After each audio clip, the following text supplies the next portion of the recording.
ग्राम पंचायत पियन महासंघ पक्षर पियन कर्मचारी को नहीं एक जिला स्तरीय बैठक अनुष्ठित 10 गोटी दाबी उपस्थापना। ओडिशा ग्राम पंचायत कर्मचारी पियन महासंघ पक्षर पियन कर्मचारी को नहीं एक जिला स्तरीय बैठक कलाहांडी जिला पियन महासंघर सभापति श्री हरेकृष्ण नायक और साधारण संपादक श्री मचिंद्र नायक तत्वावधान में भवानीपाटना स्थित जिला अमला भवन ठारे अनुष्ठित हो जाइछि। मुख्यतः कर्मचारी मानक बहु वर्षर पुराणा 10 गोटी दाबी यथा एक ग्राम पंचायत रे गोटे लेखाए स्थायी पियन पदवी सृष्टि करने सहित स्थायी नियुक्ति और नियमित दरमा प्रदान करने। 2 राज्य बजेट रे एही कर्मचारी मानक पई स्वतंत्र बजेट रखिबा।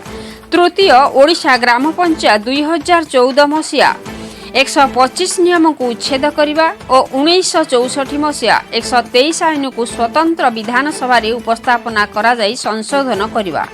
4 जे पर्यंत पंचायत रे नूतन स्थायी पियन पदवी नियुक्ति सृष्टि करना तेबे पंचायत मानकरे डीपीओ ठारू अनुमोदन आदेश पत्र पाई कार्य करिथिबा पियन मानकु श्रम और नियोजन विभाग द्वारा घोषणा करा दैथिबा दैनिक सर्वनिम्न मजूरी 450 टंका प्रदान करिबा। पंचायत राज विभाग रे कर्मचारी मानक सविशेष तथ्य तालिका पंजीकरण करने और चाकरी क्षेत्र में सामाजिक सुरक्षा प्रदान करने, समान काम को समान दरमा भली दाबीगुड़ी को राज्य सरकार सुविचार करने निमंते बैठक में प्रस्ताव उपस्थापना करा जायछि।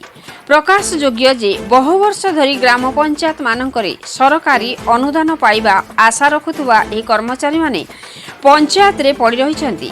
एही समस्या को समाधान करने निमंते विगत दिन मानकरे कर्मचारी संघ पक्षर उभय शासन और प्रशासन निकट में दाबी करा जायछि। मान्यवर मुख्यमंत्री, मान्यवर पंचायत राज मंत्री, मान्यवर आईन मंत्री और अर्थमंत्री, मान्यवर श्रम और नियोजन मंत्री, सम्मानीय मुख्य शासन सचिव और विभागीय प्रमुख शासन सचिवंक निकट में दाबी उपस्थापना करा जायछि। एही बैठक में विभिन्न जिल्लारू कर्मचारी संघ पक्षर वरिष्ठ कर्मचारी समेत ब्लॉक स्तरीय संघ कर्मचारी माने योगदान करी सभा कार्य रे अंशग्रहण करथिले। ओडिशा ग्राम पंचायत पियन महासंघर भरोसा और विश्वास अछि जे वर्तमान ओडिशा सरकार आमरी गुहारी सुनिबे। विष्णुचरण स्वाई का रिपोर्ट, मसीहा न्यूज। आपण मसीहा न्यूज रो यूट्यूब चैनल को सब्सक्राइब कलेनी कि? जदि करि नाहंती एबे करनियंतु। एहा सह मसीहा न्यूज रो फेसबुक और ट्विटर पेज को लाइक और फॉलो करंतु। ता सह मसीहा न्यूज रो ऐप आसी गलानी। निज मोबाइल रो प्ले स्टोर रु डाउनलोड करनियंतु। जय जगन्नाथ। ओडिशा ग्राम पंचायत कर्मचारी संघ पियन संघर मु सभापति। मोर नाम होची हरेकृष्ण नायक। सार आजिर बैठकर उद्देश्य होची आमे पियन संघ एकत्रित होई नूतन भाव में संघ गठन करिछु। पूर्वरु आमे मिलित भाव में यही संघ थिला, सेतिरे झाड़ूदार वाचर समस्ते मिसी थिलु, किंतु आजी आमे ओडिशा ग्राम पंचायत कर्मचारी संघ पियन महासंघ आमे नूतन भाव में संघ गठन करुछु। से संघरे आमको अनेक बाधा विघ्न सृष्टि है, से आमे पियन भाई माने एक नूतन संघ गठन करने आमे मन स्थिर करिछु। संघर उद्देश्य होछि आज्ञा भारत स्वाधीन होई 77 वर्ष बीती गलानी, हेले आमे स्वाधीन मने करूनाहु। सरकार समस्तंक पई किछि ना किछि योजना कले।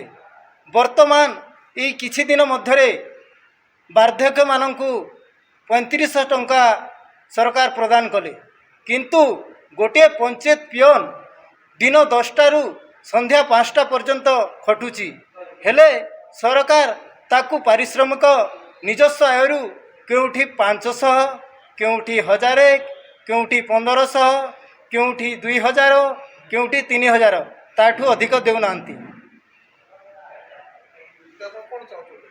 आमे चाहुचु सरकार को विगत दिन रे अनेक रेली धारणा करी नियंट हेलु, हेले एबे नूतन सरकार श्रीजुक्त मोहन माझी को आमे विनम्र निवेदन करुछु जे एही व्यय व्यलो दुनिया आमे किपरि चलिबु बुढ़ा बुढ़ी मानक पई जदि आपण 3500 टंका प्रदान करुछंती से माने किछि काम धंदा न करी 3500 पाइबे आमे ऑफिस रे खटी 10 रु संध्या 5टा पर्यंत खटुचु सबु ऑफिस रे जे भली चतुर्थ कर्मचारी मानकु आपण सरकारी मान्यता दे सरकार दरमा प्रदान करछंती ठीक सेही भली आमको समान काम को समान दरमा देवा पई श्रीजुक्त मोहन माझी सरकार को आमे निवेदन करुछु।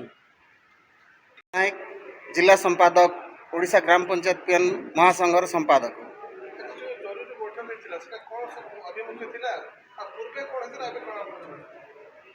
पूर्वर आम मिलित संघ आमर थिला नाइट वाचर जाडुदार एवं पीएन मानक नहीं आम गोटे मिलित संघ गठन करूँ।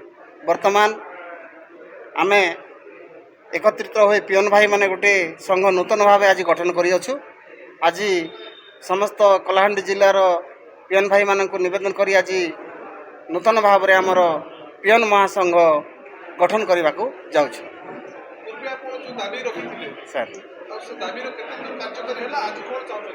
पूर्वर आम अनेक गुड़े दाबी रखी किंतु दीर्घ 24 वर्ष काल अनेक संग्राम कलापर ओडिशा सरकार किछि न बुझी आज आम दयनीय अवस्था आमर परिवार तलितलांत हो गले। आम मासक 1500 टंका दरमारे यही महंगा जुगे चलवाटा संभव नुहे। एणुक आम ओडिशा सरकार माननीय श्रीजुक्त मोहन माझी को आम निवेदन करुअछु जे यही निरीह पंचायत पीएन मानक पई तांकर सुविचार करी समान काम को समान दरमा देले आम समस्त पीएन भाई बंधु उपकृत हेबु बोली आम आशा रखिछु।